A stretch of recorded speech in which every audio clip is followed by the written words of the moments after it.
On EcksToo, we've covered quite a few Star Wars fan games. We've covered the amazing Star Wars Redemption, the Knights of the Old Republic remake, as well as some really small projects that have a lot of promise. But today I'm going to show you a fan game that's a little bit different. It's not technically a remake per se, but more of a demake. And that demake is of the first ever Star Wars game to be created. The game was called, well, Star Wars, and it was made almost 40 years ago in 1983. But the catch? The footage that you've just been watching isn't of the original 1983 game. This is a Picto 8 demake of the original arcade game. And this is footage of the real game in comparison. So in today's video, I'm going to be showing you everything this demake has to offer and how you too can play this game for yourself. But before we jump into it, guys, I want to quickly give a shout out to our Discord. This video would not have been possible if it wasn't for some people I reached out to on our EcksToo Discord. So if you love all things Star Wars Empire War and Star Wars Squadrons, definitely come and join our Discord.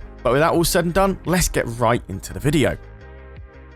So this demake is called Star Wars Arcade. It's created by the developer Vector Worlds. And unbelievably, this is his first ever game he's coded in the Picto 8 engine. Picto 8 is a virtual console of sorts. It's an application that allows people to make 8-bit low-res games with relative ease. And in this remake, he pretty much includes everything. From the sound effects, the music, the score systems, the waves, the levels, the lot. The original game had a higher resolution of sorts, especially when it was projected on a CRT monitor. However, the game runs at about 15 to maybe 20 frames per second. For a game in the 80s, it definitely shows its age in terms of responsiveness. But for the demake, that's an easy 60 frames per second. But of course, you are running at a much lower resolution, as you can tell by the pixelated graphics. But honestly, the game was kind of built to be like that anyway, so you're not really missing out on much. The demake comes with all 3 levels. The first level is you taking out TIE fighters as you approach the Death Star. The second level is where you're flying across the surface of the Death Star trying to take out turbo laser hardpoints. And on the third level, you're doing the trench run, except there is a lot more obstacles on the trench run. Here, you're trying to avoid hitting walls, as well as trying to avoid fire from the turbo lasers that you fly across. And then you fire 2 proton torpedoes into the exhaust port right at the end. There is bonus points to be had if you complete the third section without firing a single bullet. That's where Obi-Wan tells you to use the Force and then you fire your proton torpedoes. And then after that, you pretty much rinse and repeat, except the waves get harder and harder and harder until you lose. So of course, there is very minimal difference between playing the demake and actually playing the arcade version. This wasn't the case in the 80s, however, because there were 3 notable ports of the game to home consoles. The port that was the most faithful to the arcade game was the Atari 5200 Star Wars the arcade game. The game did look relatively close to the original, but unfortunately the gameplay wasn't necessarily that accurate. The biggest downgrade being that you couldn't move your camera. You were stuck in a fixed point trying to shoot down TIE fighters. The Commodore 64 version was relatively similar as well. However, due to the low processing power of the Commodore 64, the game had a terrible frame rate. And for some consumers, this version of the game was almost unplayable. And the worst of the 3 was the Atari 2600 version. Despite having a higher FPS compared to the Commodore 64 version, the game looked entirely different. Not to mention, it was also very barren in terms of gameplay. The game couldn't run too many elements on screen at one time, so this was a massive downgrade to the arcade version. But going back to the remake of the arcade game, you can just see how amazing it looks. But this isn't the only Star Wars demake that you can play on Picto 8. You got other awesome demakes like X-Wing v TIE Fighter Attack on the Death Star. This is a demake of the PC Classic, and whilst it obviously doesn't have the graphical comprehension of the original PC game, it's really awesome to see people take a game idea and downgrade it as far as it can go. If graphics isn't an issue for you, you can have hours of fun with these things. In XVT Attack of the Death Star, you can really get a strong sense of 3D space. You've got everything from allocating your shields to front and back. You have a navigator minimap in the center bottom of the screen, as well as being able to allocate your power. Honestly, you could kind of say this is an 8-bit version of Star Wars Squadrons if you like to. But demakes aren't the only thing that are being made on Picto 8. Sequel trilogy mini-games are being made on the Virtual Console as well. One that caught my eye was Reys Scavenger Run. This was developed by Tassilo. In this little game, you play as Rey on her speeder as she flies through the deserts of Jakku. Here you have to pick up all the items that a vendor is asking for and reach to the end of the map without crashing into too many things. The levels get harder and harder and harder until you lose, and there's a scoreboard at the end. Whilst there's not too much in terms of gameplay here, the pixel art here is really impressive. Not to mention the parallax gameplay gives it a bit of a 3D feel in a 2D game. Whilst the last two games that I mentioned here are available to play right now, and I'll link to those games in the description down below so you can play them yourself, the first one I mentioned has a bit of a paywall. You're able to download the game, but you need to have Picto 8 to actually run it. The developer has given us the source code, but not a way to actually play the game. And unfortunately, Picto 8 is like $15. Not something I'm willing to buy just for this video. So I did try to find alternatives that can run the game. And yes, it was pretty tricky. I went through loads of different applications and got pretty much nowhere. I did manage to get the game running myself,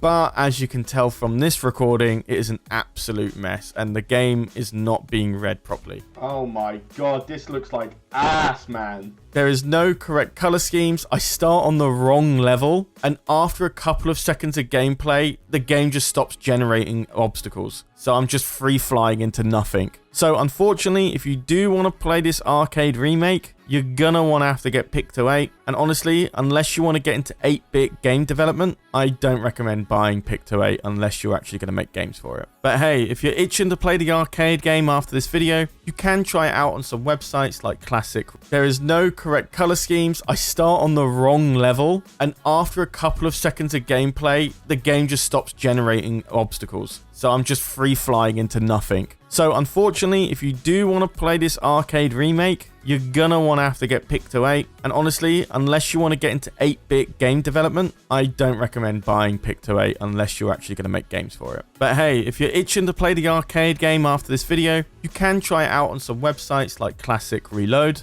although the controls are a bit finicky, so I recommend a gamepad. But this is where I pass the question over to you guys. Does 8-bit low-resolution Star Wars games interest you? Do you find those type of games fun in general too? Maybe you were lucky enough to play the original arcade game on an arcade cabinet. Or perhaps these aren't really tailored to you, and you prefer your Star Wars games with a bit more graphics. Let me know your thoughts and opinions down in the comments below. And before we jump off, if you want to support EcksToo even further, you can do so by joining our Patreon today. For $2, you get big benefits on our Discord, as well as access to our monthly newsletter. And for further patrons, you can get secret EcksToo videos that will never go live on this channel. So if you want to get your hands on those, definitely sign up to our Patreon today. It really goes a long way to supporting us. But with that all said and done, guys, I've been Charlie, you've been watching EcksToo, and I'll see you in the next video. Take care, guys.